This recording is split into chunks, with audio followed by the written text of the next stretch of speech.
महात्मा गांधी. भाषण किंवा निबंध. खादी माझा अभिमान आहे, करम माझी पूजा आहे, सत्य माझे कर्म आहे आणि हिंदुस्थान माझा प्राण आहे.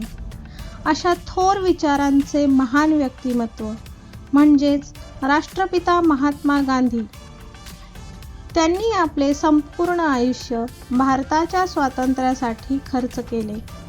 महात्मा गांधींचा जन्म 2 ऑक्टोबर 1869 रोजी गुजरातमधील पोरबंदर येथे झाला.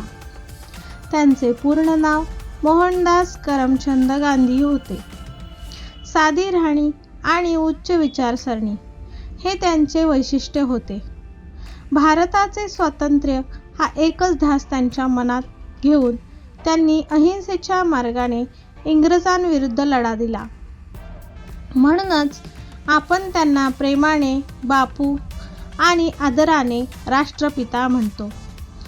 ज्यांनी लिहिली पारतंत्र्य मुक्तीची गाथा, त्या राष्ट्रपित्यांच्या चरणी विनम्र माझा माथा.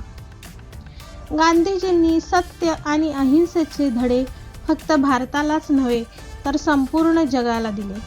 ते म्हणायचे, सत्य आणि प्रेम हीच खरी शस्त्रे आहेत.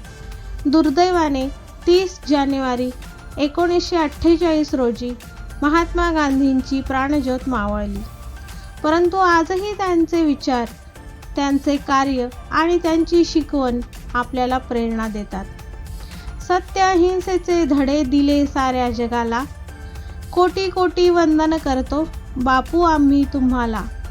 अशा या थोर देशभक्त महात्मा गांधींना माझे कोटी कोटी प्रणाम.